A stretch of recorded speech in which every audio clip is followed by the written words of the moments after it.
Hindi cinema में कई ऐसे फिल्में हैं जो अपने गानों की बदौलत ही चली हैं, लेकिन अगर किसी एक गाने ने उस फिल्म को फेमस कर दिया तो उसका सबसे बड़ा उदाहरण अमिताभ बच्चन की साल 1981 में आई लावारिस को छोड़कर शायद आसानी से नहीं मिलेगा।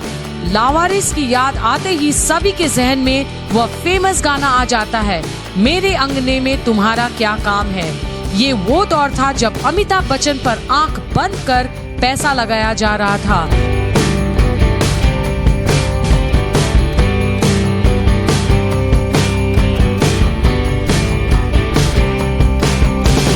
अमिताभ बच्चन की लोकप्रियता में कोई कमी आ सकती है, यह बात उस वक्त कोई सोच भी नहीं सकता था। अमिताभ को अपनी फिल्म में साइन करने के लिए निर्देशकों की भीड़ लगी रहती थी। हम उस अमिताभ बच्चन की बात कर रहे हैं जिसकी आवाज के कारण उन्हें कई बार रिजेक्ट किया जा चुका था, लेकिन ये दौर ही अलग था। अमिताभ वो सब हासिल कर रहे थे जिसकी उन्हें चाह थी। उन्हें लेकर जो भी फिल्म बना रहा था उसी की फिल्म चल रही थी।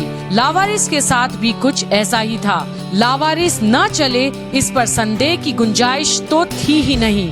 प्रकाश मेहरा की फिल्म थी। बतौर हीरोइन जीनत अमान को कास्ट किया गया था, जो उस दौर में सफलता की गारंटी मानी जाती थी।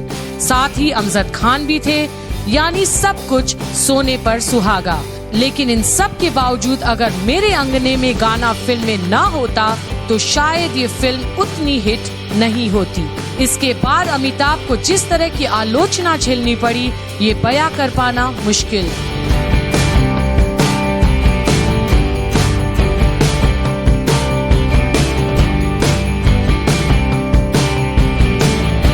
सौम्या बंदोपाध्याय अपनी किताब अमिताभ बच्चन में कहते हैं, प्रीव्यू थिएटर में बैठकर इस फिल्म को पहली बार देखते समय जया बच्चन गुस्से से बाहर निकल गई थी।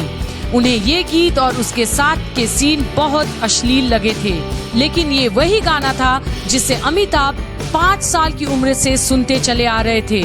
इसी अश्लीलता और गीत के बोल बाद में इतने लोकप्रिय हुए कि अमिताभ बच्चन के स्टेज शोज में ये गाना आकर्षण बन गया। सिर्फ देश में ही नहीं, विदेशों में भी। इतना ही नहीं, अभी भी वह जिसकी बीवी छोटी गाने के समय जया को स्टेज पर बुलाते रहते हैं और जया को भी आना ही पड़ता है। और ये कहना भी गलत नहीं होगा कि लावारिस को लोग अगर याद करते हैं तो मेरे अंगने में गाना इसकी एक बड़ी वजह है। इस गाने में बिग बी ने कई फीमेल गेटअप लिए थे।